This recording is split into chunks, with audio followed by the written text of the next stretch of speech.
name's Chloe, otherwise known as Princess Aspien, and welcome to my channel.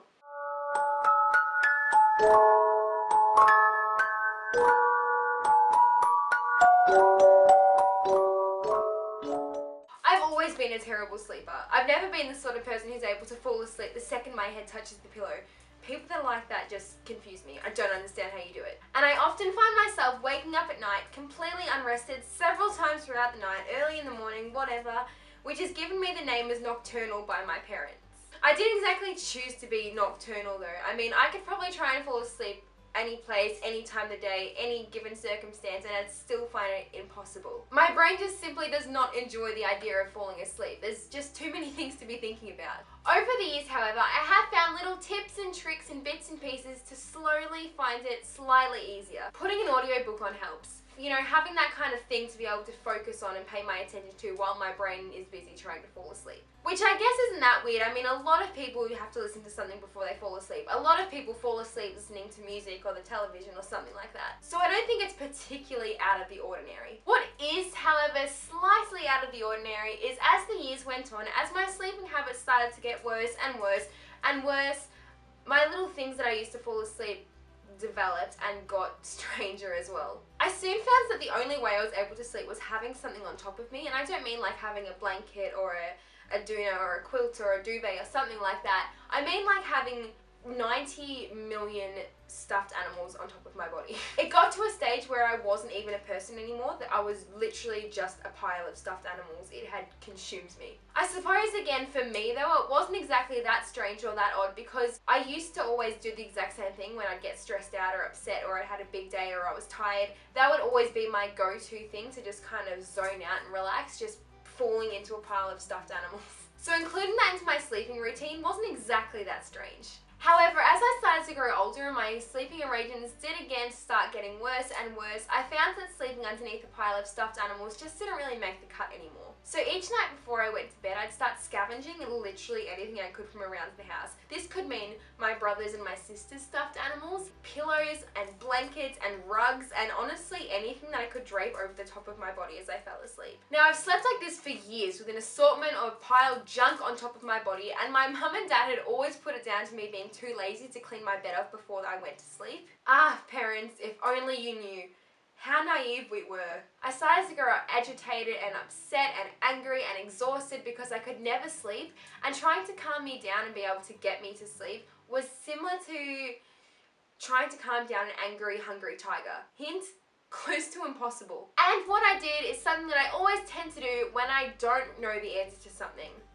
I Google it. Because, you know, Google fixes everything. So there I was, angrily Googling, why can I only sleep when I have a lot of stuffed animals on top of me? I know, my Google searches are bizarre. Enter the wonderful world of weighted blankets. As I Googled, I began to find dozens upon dozens upon dozens of articles of these strange weighted blankets which I've never heard of before. They were basically filled with these tiny beads to make them heavy. I was fairly curious and intrigued and honestly just a little bit excited to see that I wasn't the only person in the world that liked this sort of stuff. That there were other people out there that could only sleep in the same way I did. And then not only was there blankets, but there was rugs and t-shirts and teddy bears and lap blankets and everything that you could possibly imagine under the sun that was all with the exact same stuff. It was all for this exact specific reason, which I had thought for years and years that I was the only person who needed this sort of stuff.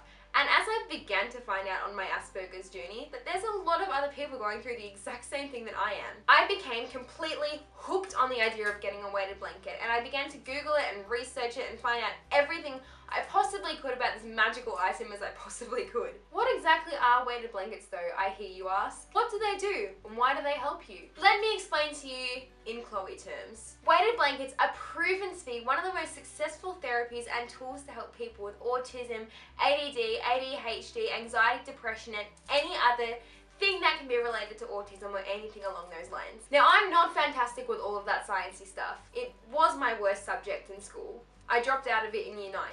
I'm not good at it. So if you want to find out all the fancy details about it, my YouTube channel is probably not the place you're going to be finding that. You'll probably be better off going to some science channel after this video. Stay until then. But to put it in very, very basic Chloe terms, which is just about the most basic you can possibly get, the weight from the blanket produces this really cool thing inside of your body called serotonin. Probably pronounced that wrong, but let's just roll with it. And they're basically the little brain people inside of your head that make you feel nice and calm. Having a decent amount of weight on top of you when you're getting ready for bed produces even more of these little brain people. And they will eventually call on their little brain people friends called melatonin, who help you achieve a nice, long, restful, well-needed, peaceful sleep. Something I find really cool is that people aren't the only things that need these sensory tools to be able to sleep. Animals are the exact same.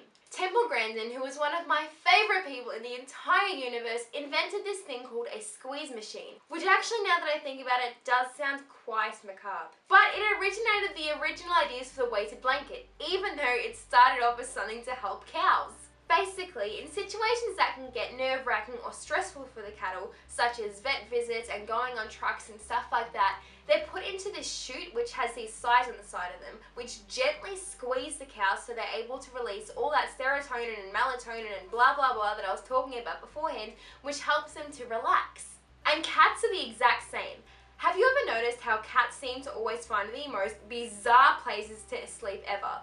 For example, my cat Biscuit will find the most uncomfortable looking places ever to sleep, and she'll sleep there for literally days at a time. One of her favourite places to sleep is underneath my 25-kilo Australian Shepherd. I don't know how she does it, but there we go. And the reason behind it? Because her body and the cattle's bodies need the exact same deep release pressure that I need. The same little people that are released inside the cat's and the cow's heads are the exact same little people that are released inside your head when you get a hug, and the exact same little people that are released inside my head when I have a weighted blanket. Science lesson over for the day. Whew, my head hurts. Ever since I have gotten my weighted blanket, my sleep has been so much easier. I'm now able to sleep for the entire night, which when I was younger was not even dreamable about. Quite literally, because I never slept. As well as my weighted blanket, which is perfect to me because it has got all of my favourite Disney princesses and Tinkerbell and everything all over it. I also have got a weighted lap blanket as well, which is perfect for big car rides and uni and going places and public transport and all these things where a big blanket would simply just be unconventional. And I have also got this weighted stuffed hippo, which has been in the video all of today, who is probably one of my favourite things that I own. Now, all three of my weighted items have been such a massive help to me, not only for sleeping, but being able to stay focused and relaxed and calm. And for anyone that is tossing up the ideas of getting a weighted blanket, animal, lap blanket, t-shirt, this or that, honestly, it has been the best decision that I have made. It has helped me sleep so much easier. Release your inner cat and cow and just do it. I will put a link below to the person that I have gotten my 2 blankets off. I hope I was able to shed some light onto you all about what it's like to have a weighted blanket, about how it's helped me, and about how the benefits of it have affected me and have affected so many other people as well. Thank you so much for watching, and I'll see you again in my next video. Bye!